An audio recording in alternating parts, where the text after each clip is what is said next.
Gracias, gracias. Hello, everybody. Welcome to the Couch Live. I'm the street certified dope Dr. Louis Delgado here with you, of course, with my co-host, JoJo. How you doing, JoJo? Good. Hey, everybody. How y'all doing? And I'm still going to call you JoJo until you come up with a different name for me to call you, JoJo, because I know you have all kinds of nicknames. I But, do. but yeah, I'm going to kill calling you JoJo until you say no longer that one, Louis. Okay. All I'm with right? you. Yeah, Yes. just so you know, because I got to call you something. Are you right? You You know, are. there's gotta be a name I address you as. Anyway, like I said, I am the street certified dope Dr. Louis Delgado. Along here with you, it's we're on. Let me see, what is it? 1680 AM Mm-hmm. WOKB 100.7 FM in the Central Florida area, and of course, if you're listening to this on Facebook Live or Twitch or YouTube Live, something like that, you might be doing one. You might be using one of those methods. I don't know, but sometimes people watch or listen on one of those platforms. So if you are, hello, welcome. Anyway, Jojo, we were talking about generational trauma last show, Right. and it can ruffle some feathers when we talk about anything Mhm. related to This is true. race, color, creed, spirituality, religion. I mean, it's going to do that. So let me set the table. We know we're here at WOKB 1680 AM, like I said, in Central Florida, and we know that a lot of people that listen to WOKB are faith minded and faith based, and we love that, you know. And we want to help support and I don't know, maybe bring some conversation into our responsibility in healing some of the generational trauma, which is why we're talking about it in the first place. Right. There's a show that focuses on addiction and recovery and all the things in between for since 1999. People, just in case you don't know, the show has been on since 1999, and in all that time, we love to carry topics that sometimes are difficult to talk about because when we're suffering some sort of trauma from these things that we do talk about, we end up getting into like side behaviors to heal ourselves, right? Self medicinal stuff, whether it be drinking, whether it be behavior like gambling, whether it be through sex, whether it be through drug use, whether it be through violence or criminal activity. Sometimes that's the way we hide or conceal our pain. And that's why I think it's important to talk about, JoJo. That's why I wanted to have this conversation. We dare to have this conversation, and again, if anybody takes issue with it, you know, sometimes we just have to have it. And if you're a person that's only serious minded and you don't like to have any laughter, then you're going to be disappointed because we're going to make jokes sometimes and laugh sometimes.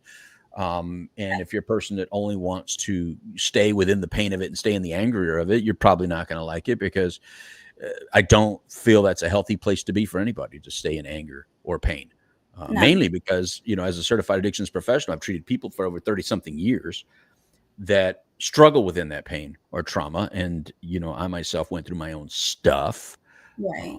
And I'm in long term since 1988. So I choose to stay in my long term and I don't want to relapse into poor behavior or usage or anything like that. And for those of you that don't know, like if you don't know who we are, I am a Mexicano from out west, Mexican, Puerto Rican, actually, but I identify more as a Mexican. That's more of the culture that I kind of have grown up in and with from the border of Mexico, Juarez, El Paso, Texas. And then JoJo, you identify as what?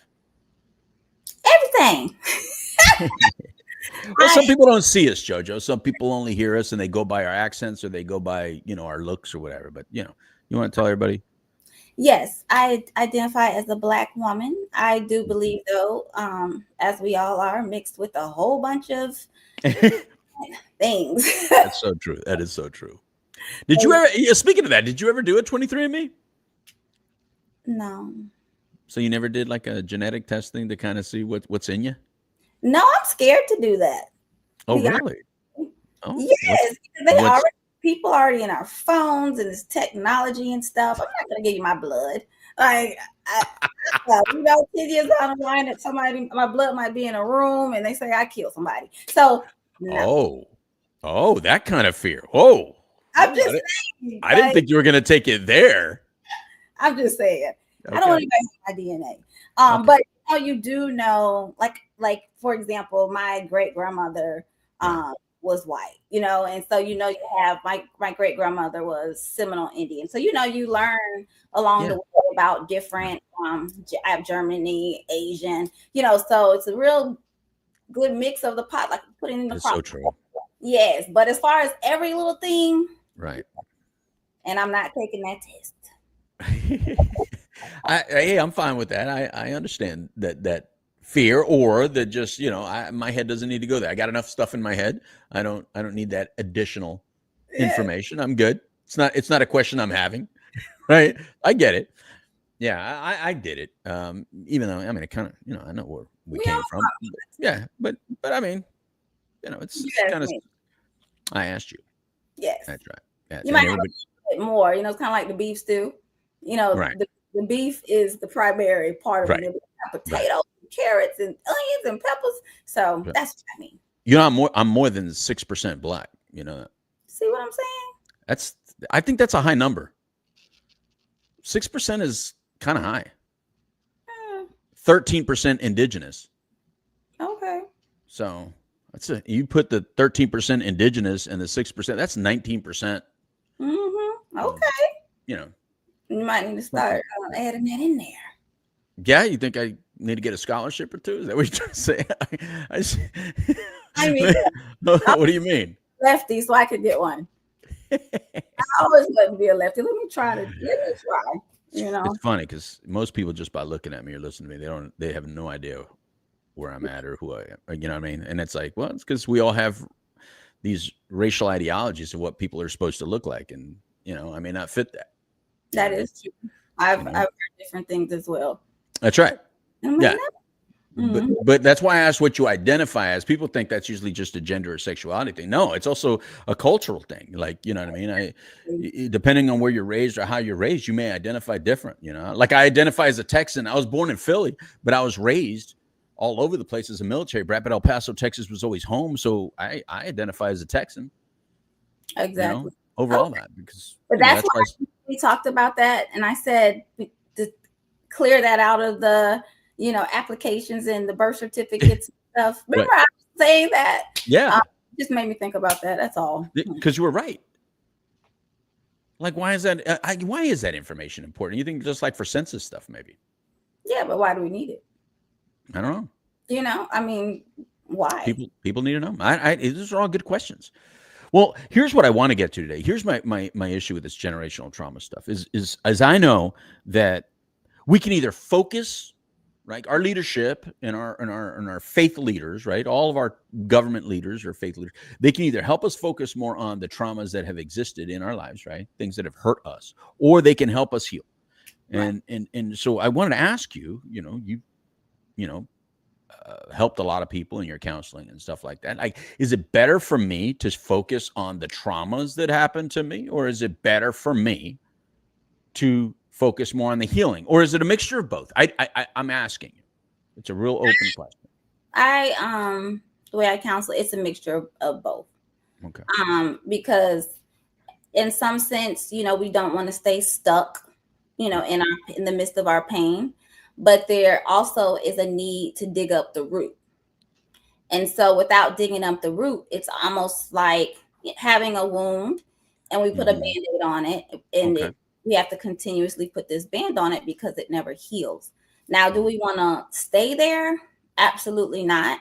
But it is very important to figure out what that is and press forward. Because the idea is to go forward, not to stay and what happened to you as a child or what happened in your last marriage.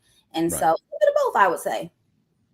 Right. No, I love that. And people, when we're talking about generational trauma, we're talking about the baggage that got packed that you're carrying, but you didn't necessarily pack yourself. This is stuff given down to you. And a lot of times we don't focus on that. We don't tend to even think of trauma being handed down like that. And, we tend to think of the traumas like getting beat or sexual abuse or something like that, the real obvious stuff that may have happened to you personally. But we are carrying stuff that happened to our parents and to our grandparents and our great grandparents. I mean, some stuff has been passed down through generations, and this could be from poverty. This could be from, addiction. It could be from a lot of different issues within your family. So, and we could carry it. So, within cultures and with minority populations, you tend to see a lot of generational trauma. Um, a lot of teachings that got taught to you from their pain accidentally handed down, Mm-hmm. right? And then, thinking they're letting you know this to protect yourself or to keep aware, but it's almost like sometimes it's not information you need anymore. Um, sometimes, yeah, that was great information for then, or things that I needed to be hyper aware of then in the 70s and 80s, especially. But maybe I don't need that information in 2025. Maybe in 2025, I'm living in a different world and I don't need to be thinking about the issues that existed in 70s and 80s and on and on and on. And, I'm just giving you my example, but there's plenty of things like that, right? So, Right. I like what you're saying. Sometimes you got to at least know it existed, but that's Right. more for the acknowledgement, right? Just to not suppress it, Right. right? Absolutely. Just not to be in denial of it, Suppressed. right? Because some people like to deny things ever happened, and Right. what Right. what The you're denial what you're part is huge. And right. so we definitely have to go farther back than the denial so that you can Mm-hmm, face the truth. And I call truth the real ugly that hurts. And mm-hmm, so it's very, very important. I know in my own personal journey, I had to face my truth, and it was backwards. I did have to go backwards in order to go forward. mm-hmm, Um, but after doing that, um, I don't think I would have been successful without. mm, And I've had to go back a couple times. That's also something that I'd add in, because we always think, or it's typical that we think, okay, we went back there, I've right. healed, and I tell people, you are still a victim of your circumstances if it still Mm-hmm, affects you in your life. And right. so what it means, like, okay, no, you're not being sexually abused by your perpetrator anymore. Mm-hmm, However, if it is the reasons why some of the choices or the decisions or the men or women that you date steer mm-hmm, from what happened in your sexual abuse, then you are still a victim. You don't become a survivor until it no longer affects you. And a lot of people are still in their trauma, not in the physical realm, but in your perpetrator is not even perpetrating you anymore, but mm-hmm. you just can't jump over the hurdle. You have not healed, and you wonder why that relationship or that type of person you are attracted to, or the things that you accept that are not, you feel unworthy, self-esteem's low, self-worth is low. It's back there, baby. It's back there. And that's why I say you have to go backwards in order to go forward. Face your Right. fears, face your truth when it comes down to that abuse that you experienced. Love all of that. So by facing it, I'm assuming it's processing through the emotions that you experienced, but then is it mandatory to get to a point of forgiveness, not necessarily of the perpetrator, but even of your own self, of how you processed through it or how you dealt with it then? Or what is the forgiveness part and how important is that? Oh, it's extremely. And a lot of people have it misconstrued that, forgiveness, like, and I like to use that example, but if you're physically sexually abused, it's like you struggle with saying, I forgive them, right? Mm-hmm. Right. However, forgiveness is not for them. Mm-hmm. It's for yourself so that That's you right. can press forward. And so that is one big hiccup that I hear a lot of time. Like when I was younger, it was the same thing. Like, I'll forgive them. Look what they did to me. You know, um, Right. but it's for you to be able to press on. I know I just said it, but it's so Oh, important. In order for us to heal and to grow, it's like, okay, I forgive you for hurting me, because I have to leave this in order for me to have a better life. right. And it doesn't mean you have to go tell the person, or No, does it? it doesn't mean you're going to forget either. That's People right. think like, oh, I've healed. I'll never remember this again. No, you're going Mm, to remember. It'll just be easier, or it'll be something of your past. Which is the ultimate goal. And I right. also tell people when it comes to healing, it's a day-to-day process. You make an effort when you have experienced something. It'll never be the exact same. So it's like Right. taking a glass, right? And you break the glass. Mm-hmm. Well, the glass still has the potential to be glued back together, but the glass was still broken. And so Oh yeah. with that you make a conscious, you become conscious and you become aware when you do have that moment where hold up, you know what, no, I'm more worthy than this, nope, nope, nope, I'm tripping, and so that also plays a huge role. Okay, so this happens to somebody, right? They experience some form of trauma. And like I said, since we're talking about generational trauma now, I want you to take it in the perspective of something happening to your family prior to you. Um, Oh, okay, and that's then, yeah, and then whatever they experience, somehow that's handed down in lessons. Could you give any examples of how maybe something your mom or your father experienced that somehow became a lesson within the home? So now you're holding on to maybe a reaction to that trauma, or a how would I say it? Maybe a, I don't know, some sort of new boundary that you set, or the absence of a boundary. I can go with both sides of the Okay. family. So from my father's side, which I've always been open about, Right. being sexually abused by him. Um, my grandmother was sexually abused. My father was sexually abused. I Mm, was sexually abused, and I'm not sure if it extends out, but just right there, you have three right. generations. Right. And one thing I'm proud to say is that it stopped. It stopped with me. And so that is an example of a break, with generational trauma Yeah. that is priceless. I don't even know the right word to Right. use, because of me knowing and experiencing what that feels like, and how much you're in the darkness until you're able to fight to become in the light. And Right. so that's more that's a different um answer as far as the father side, more on the Well, deeper. let me pause there for a second, because you brought up something interesting. Because you said that it ended with you, like it stops there. You didn't pass that on, Right. but there's a coping mechanism that gets created.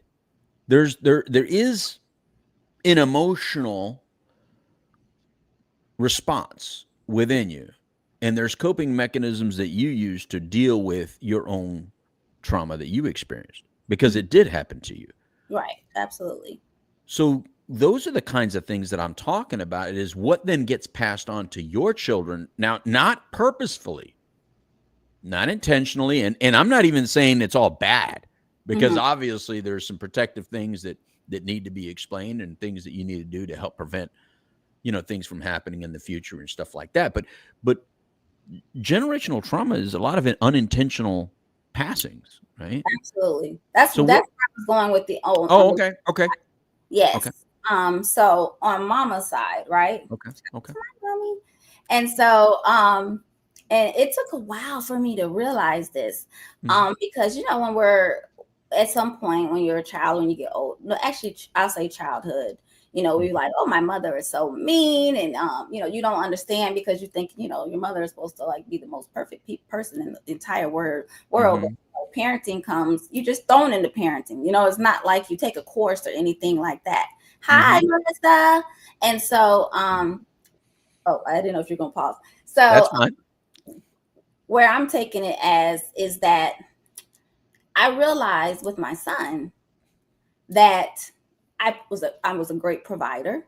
Mhm. However, the emotional piece of me, Mm. like being like huggy and not coochie coochie coo, but that embracing. I didn't love him through that. I love my son with all my soul. Right. However, as far as expressing my love, I expressed my love more so by purchasing things to make sure he had exactly what he wanted, Mhm. right?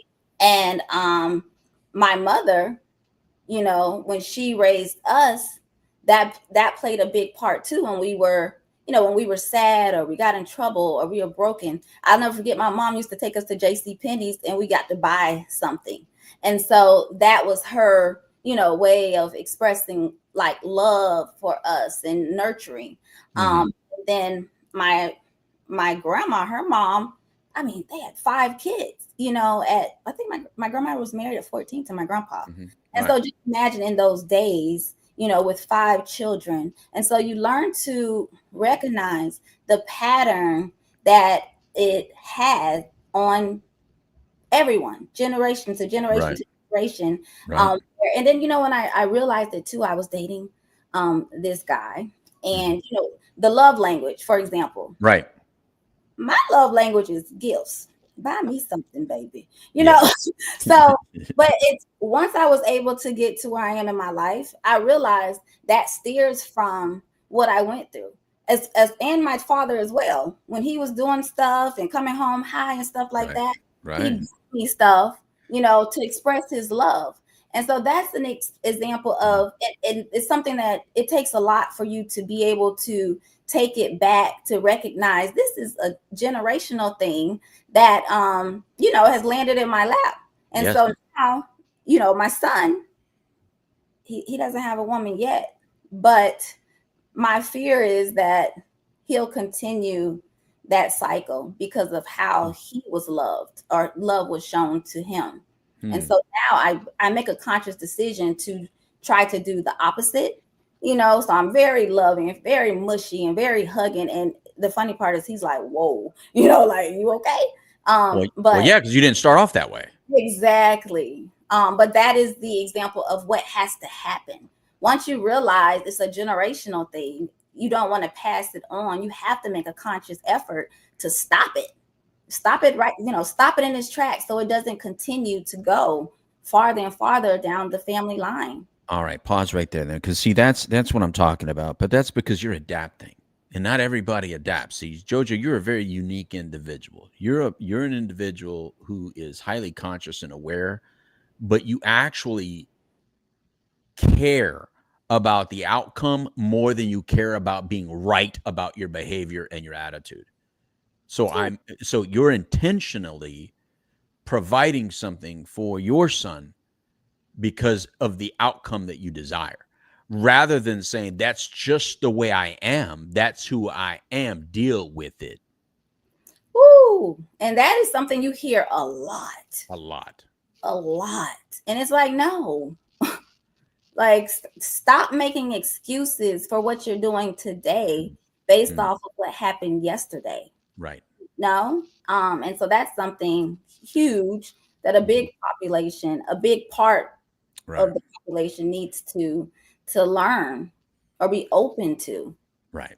You see, Jojo, to be honest with you, that's what gives me a little bit of trouble with some of the stuff that's happened in the last several years. And again, this is the stuff that can either upset people or not upset people, but I'm going to charge on anyway. Okay. And I think it's because when we talk so much about how this country has been, right? Mm-hmm. Number one, we isolate it from the world, which is a mistake. I think to isolate this country's problem away from the world having problems, it puts too much emphasis, as if all these other countries are perfectly united as people. Like, there's no bias in these other countries and we're the only country with bias. I think every country has a sense of bias, regardless of what it is. It could be religion, it could be culture, it could be whatever. I think one of the most famous ones is, the Irish people that came over. They were facing religious persecutions, and just because they were Catholic, they were looked down upon from the pagans, right? So that was a big deal. And there's a lot of those examples, right? Like me being Mm-hmm. a Latino, we had the Spanish Inquisition. We went around and says, you must believe in God this way. And if you didn't, you're going to die. We're going to take you over, but we want you to have to believe in the Holy Cross and things like that. So there's all kinds of stories like that in history, Mm-hmm. right? The Holocaust probably being the worst of all of them, as far as outcome in our close to our lifetime, I guess, Mm-hmm. because that's so fresh. And then, of course, you as a black woman, Right. it's probably the American experience of slavery and stuff like that. So taking all that on, all that being said, that also plays its part in this generational trauma, because in your parents' generation, we're talking what, 60s, 50s? What is Yes. your parents' generation? 60s, 50s, Six, 40s? What? 60s. All right, so mine is, and my parents is 40s and 50s and 60s. So in those times it was different, right? But definitely the stuff they heard, whew, was even worse than the 40s, 50s, and 60s, right? The stuff that they experienced and their grandparents, like, right? So it's not too far away. Mm-hmm. When they talk about some of this stuff now, because I feel like we have come so far just in my own personal lifetime, in regards to how I'm treated, how I'm looked at. I joke that they love us Latinos now. I wish they all loved us as much as when I was a little kid, right? But everything Latino is cool now. Our music is cool, our women are cool, our dancing is cool, our songs are cool. Everything. Reggaeton is cool. I mean, all that stuff, right?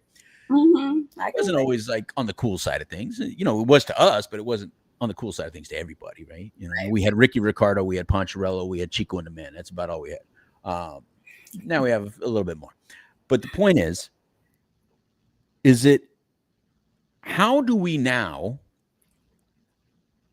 behave as parents when we know mommy and daddy are fighting? And by mommy and daddy, I'm talking about government officials.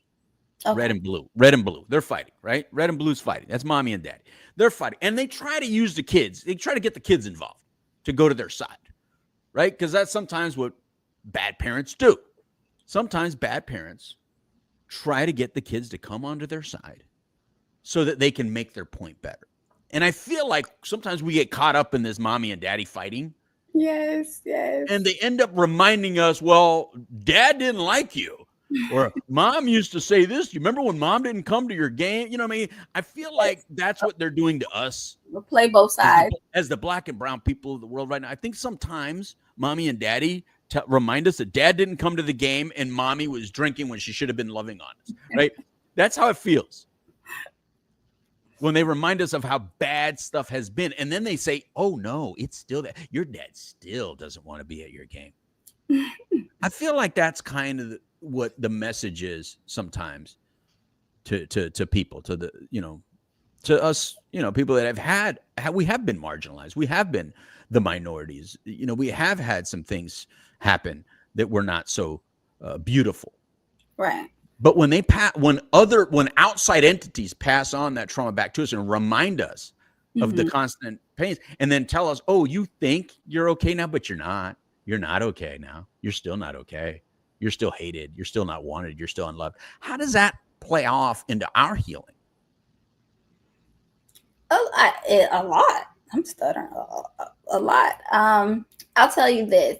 So I grew up in the era where, we learned a lot about, slavery is about Dr. Martin Luther King and all of those historical, events, sadly, that happened to just, Black people individually. Not saying, it didn't happen in any other culture.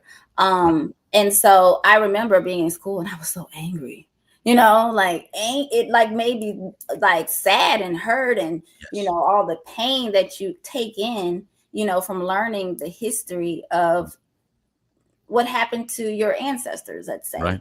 I remember I watched Roots. Oh my gosh. I don't know if you know about Roots, but Roots is one of the most graphic or educational movies to display what my ancestors experienced.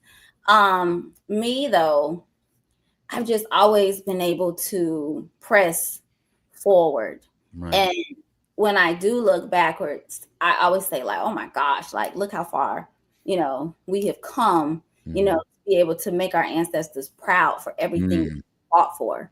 And so you have some people like me who are able to see the light, in the midst of what the darkness was, why we, some of the reasons why we are who we are today. Right. And, don't waste your life, when your great-great-grandma, baited so hard, or she had to run through the Underground Railroad to, make it to freedom. And so don't stay stuck there. They paved the way for us to, experience the things that we have. We have the ability to go to college and be great people, entrepreneurship and homeowners and things like that. Yes. There is a thing, and I'm not going to say there's not, where we have a ways to go, but look how far we have come. And so individuals who get stuck there, it affects their life tremendously in ways that I don't think they even realize.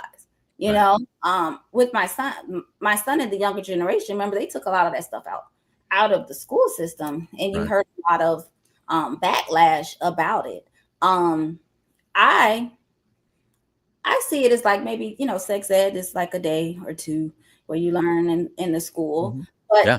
the history book still being, consumed, like saturated with, the things that happened so far ago. Sometimes it cuts, it cuts the ribbon, Mm. and there's so much more history that has happened, along the way that I Yeah. feel we should zoom in on. We zoom in on Yes. the breakthrough of the Yes. African or the Black culture. Right. Zoom in on the Oprah Winfrey and things like that. I was so happy when we were in school, even though that was just the way it was. My Mm-hmm. mom, my mom let us be Aretha Franklin for our project, opposed to Harriet Tubman. And not to say, Harriet Tubman. I mean, Harriet Tubman. Yeah. Yeah. Um, Yeah. but she showed us and allowed us to press forward because Mm. so much history and greatness ahead versus being stuck behind.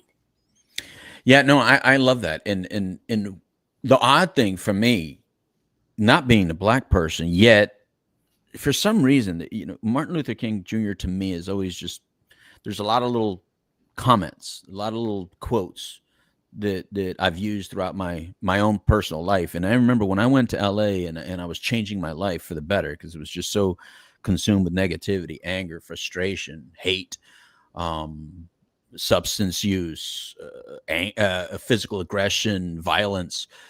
I wrote "I will overcome" on my shoe. Now, it had nothing to do with how we look at that speech Right. for you, for millions of people, but it had everything to do with how I internalized Right. that speech. Because when I heard it, if I would have just allowed a figure like Martin Luther King Jr. to be yours and Mm-hmm. not also mine, I would have missed it.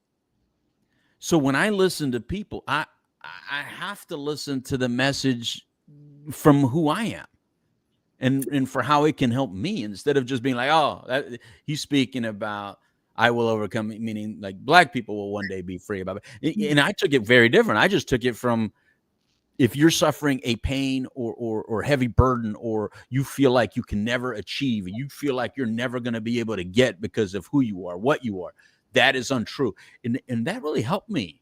Mm-hmm. And I want to keep that. And Jojo, I got to admit, I get really frustrated. I get upset when we kind of promote, like when a person like that, we look at more the color of their skin and it should only be for black people instead of allowing it to be my thing too. That really pisses me off. I feel robbed of being able to embrace some of that, just as if it's a white person, because I've always had to do it with white people, like all these white leadership. Like if I would have just let it say, oh, that's for white people, that's not for Mexicans like me or Latinos like me, well, then I would have never learned anything, because we didn't learn about Latinos in school. All the Latinos in school in my raising was is the anti-American. It was the Mexicans against the United States, against the Texans, and I learned a lot of Texas history being from Texas. So, it's got its own stories. There are the bandidos, the Speedy Gonzalez, these kind of characters. It was never contributors to the world or to inventions or the economy in any other way than, everybody thinks we're migrant workers only kind of thing. Mm-hmm. So if I have to wait for someone that looks like me, sounds like me, is me with my last name to achieve in order for me to feel good, I'm not going to feel good for a very long time, Jojo. Right. I can't wait for that. I have to allow the Martin Luther King Jr.'s of the world that have existed out there to help inspire me, just like they inspired you. Does that make sense? Oh, it makes all the sense. And people who are still in that mindset, I feel sorry for, because you're absolutely correct. And if you even take it a step deeper, Dr. Martin Luther King's, he said that we all are equal, and it reminds me of a preacher, right? And so you have preachers of just like Catholic churches or whatnot. Right. And so, let's say you go to this Baptist, Methodist, Okay. and that preacher, he doesn't look like you. Or if I go to the Catholic, they don't look like me necessarily. Right. However, that message Right. can touch and inspire any culture, Right. based off of what they're talking about. And so I say the same thing about Dr. Martin Luther King. And that's beautiful that you even mentioned it, because Mhm. it is so true. I have a dream. Mhm. That we all have a dream. Like, was he fighting, for Black culture? Absolutely. But do I think that he would have said, nope, that's Right. just that's Right. just Black people, like in today, like, no, no, we all can overcome.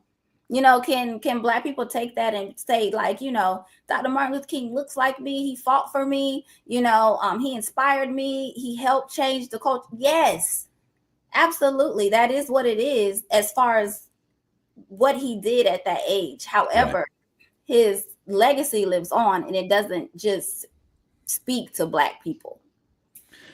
Yeah, and I agree with that. And I think that's why it frustrates me when people are keep instilling in the next generation that someone has to look and sound like you in order for you to really embrace the message, because I don't believe that. See, you've had a president that looks like you. Mm-hmm. You have had that. I haven't. There's been zero president that is a Latino, right? That's deep. Also, there are more Latinos than Black people in this country. We are the larger minority set, and yet there's only just one on every TV show. You know, it's like 60% white, 40% Black, and then one Latino, one Asian. You know what I mean? So we forget Hmm. that when we say inclusive, it's whoever we're trying to like make well at the moment, right? And right now, it's clear who we're trying to make well, and that may anger some people, and that's fine. Be angered. Your feathers will get ruffled, but the pendulum always swings. It'll swing. It'll swing this. It'll swing that way. Whatever. But what I'm saying is, it's still who? It's still Poncherello. It's still Chico and the Man. It's still Ricky Ricardo. Yeah. We forget there's a lot of cultures like mine, and I'm a large one. I'm not even the Indian. I'm not even the Muslim. I'm not even the Asian person.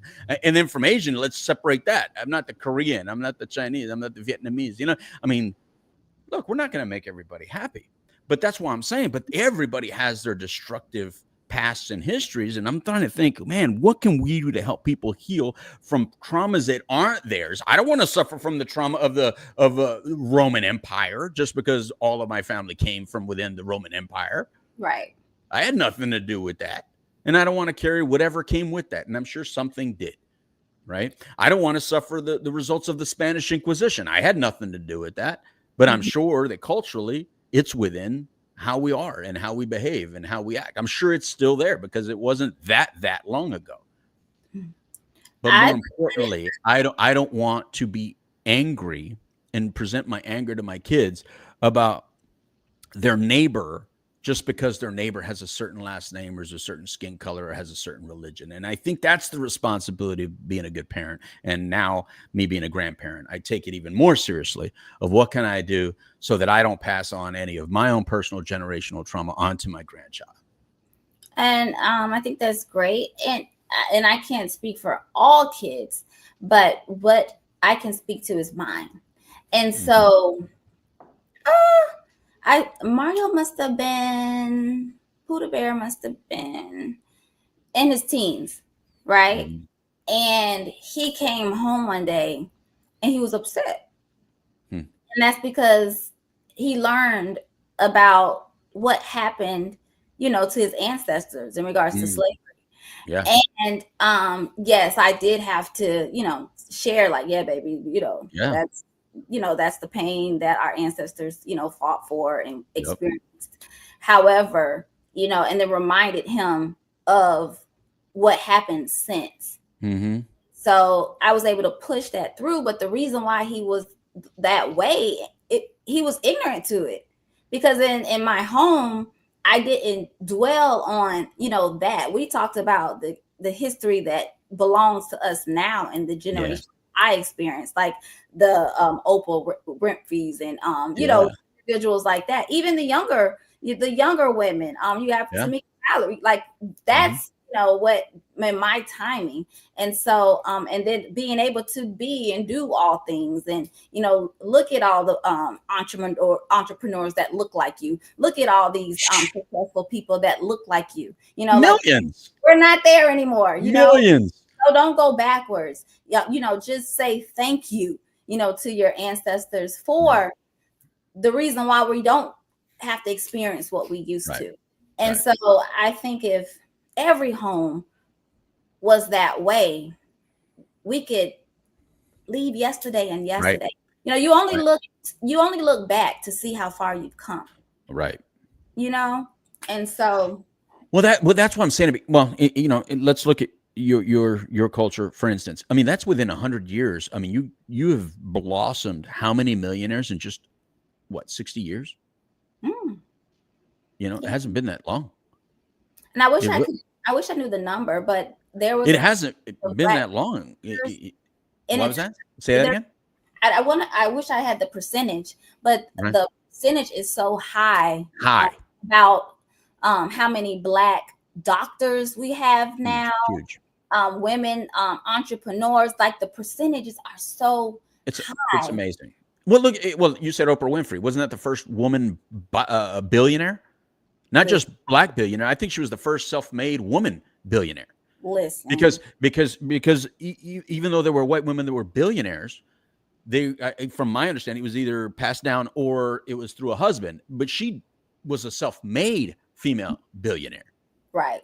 I mean, I may be wrong, people, but I do believe I was told that way early on when she made her first billion. And I mean, even that's like, wow. But I know she's there. Yeah, she's there. But you have so many testimonies, like Tyler Perry. You have all these stories of individuals who started out homeless and lived in their cars and had all kind of controversy and trials and tribulations, and they rose above to where they are today. That is what I want my children to know. That's what I want my grandkids to know. So it's them who I'm talking to sometimes. Those are the ones I'm talking to sometimes and saying, okay, so now how do you take that and focus on your success rather than my success in spite of, or my success, even though, how about just my success?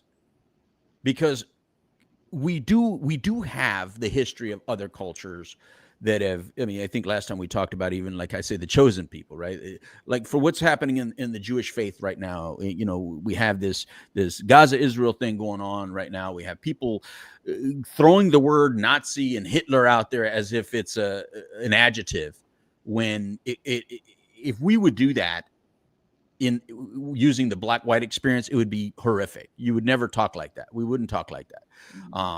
But we do. We say things like Hitler and Nazi like adjectives. And I feel for anyone that comes from the Jewish faith to hear that constantly talk like that, and to see some of the stuff that's happening out there right now, and just to know that regardless of whatever messages you're hearing, when you go into that home, when they're in their home, I would love to hear the stories of inspiration at that dinner table or at that Hanukkah celebration, to still stay, no, it's okay. We have been persecuted since the beginning of mankind. We have been enslaved since the beginning of mankind, yet we have persevered. This is what it's like to be Jewish. I would love to hear that story of inspiration at their home, to be honest with you, because they have to, they're still in it. And they thought they were out of it. There's an example of people that thought they were out of it. Well, at least I thought. Maybe I'm just being ignorant. Maybe I thought they were out of it. Until what I'm watching on TV every day, they're clearly not out of it. They're clearly being hunted down now, even in the United States of America. So it's crazy when you see stuff like that. Very much so. You mentioned something about saying like just the success versus focusing on this happened and I'm still successful. Mm-hmm. I think if a person is basing their success off of, slavery days, mm-hmm. I'm not saying that anything is wrong with that. But I do understand as far as like today's world. So like, for example, I'll use myself as example. And despite of, right. here I am today. Right. that's a lot different than, going all the way back into Right. back then, because a lot of people use that as an excuse, like you said. Oh, Yes. I'm That's what I'm just talking about. my ancestors were slaves. Right. That's what No, I'm talking about. It's okay to say, in spite of, when you're talking about like what your home experience, your family experience. But if you go too far back, then it's almost like saying no other culture had it, and they all had something, right? So they can all do something. It may not be the same abuse or trauma, but once we start measuring, my trauma is worse than yours, or my abuse was worse than yours, or my pain is worse than yours, that's when we get into like a lot of disrespect towards everybody. We can't just give it to one culture having the worst of worst, right? Like, we all got to realize that if I feel my splinter is the end of the world, then my splinter is the end of the world. You're not going to convince me that my splinter is not. and, I can't say that the cultures aren't, going to do that. Like, even in your well, culture, they'll do that. They'll do that. in the Black culture, I just say to that is, if you use it as fuel, like, fuel in regards to, your success, or Right. whatever you're seeking, Right. then great. But if you're using it as a crutch, and if you're using it as an excuse, Right. is where the line crosses to where you need to go forward, like what we're talking about with generation. Right. Don't go back 100 years of generational trauma and allow it to affect you today. Like, no, I put some respect on our people. You know what I mean? Right. Like, the But generation did that for us. Like, come on, it's time to go forward.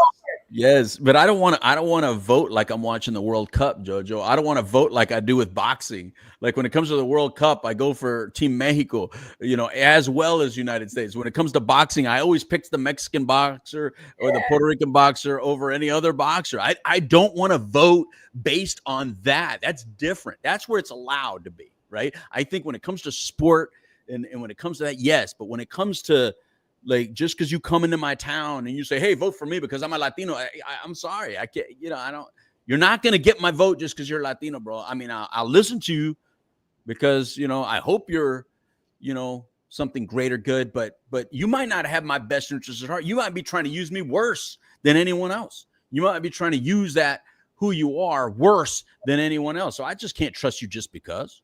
That's true. But you already know that if you, well, I know. Let's see if you agree. Well, yeah, let's see if I agree. Come on, give it to me. If I am, and I'm just going to speak to me. Okay. If I am a Black woman, right? Okay. Well, I'm the crock pot, but you are a Black woman. You said if I am a Black woman. You are a Black woman. Okay, go ahead. As a proud Black woman. Okay. And I'm running for office, right? Right. I am gonna. Do I want to? Yes, it's for everybody. I want to touch the lives of everybody. But do I want to have that Black woman support me? Yes, because you're gonna want it, but I just don't. I just don't think. No, I think that's setting the bar too low, and I think that's playing into the game of what you hate. That's playing into the game that you despise, which is biased behavior by bias, voting by bias. Because I can't say you like that person because he's white like you, and then I like the person because he's Mexican like me, and then feel like it's okay for me to do, but not good for them to do. I can't do that, JoJo. No, I agree with that. But I do it with sports, though. I'm telling you, I do it with sports.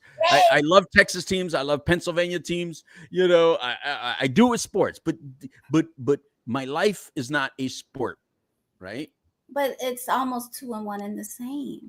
Is it really? Yes. If you like me, because listen, then the same works in the other side of the world. Like, do I think that's where it ends? No. Like, for example, okay, Black women, go for me. Right. However, that's the first layer.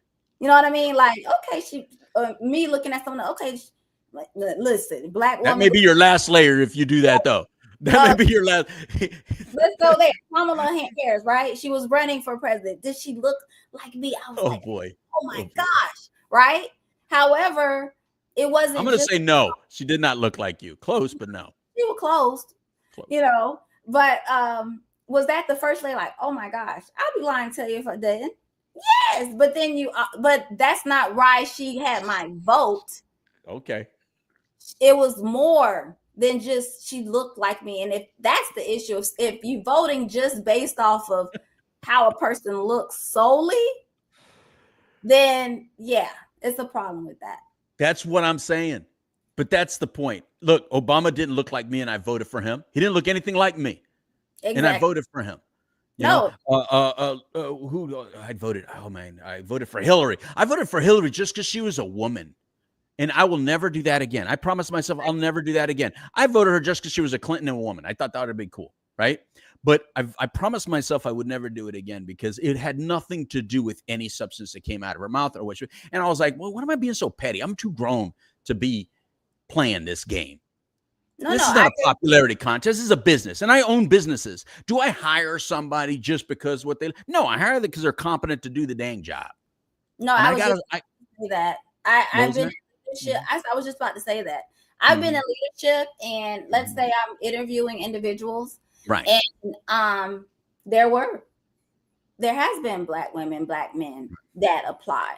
You know, and there has been some Black women, Black men that I have hired. However, it's because they were qualified, you know. Amen. And I've hired a white person over a Black person. Hey, you forgot about your people. Right. No, you want to vote, you know, not based off of color, even if the color inspires you. Right. You know what I mean? But no, that is a problem.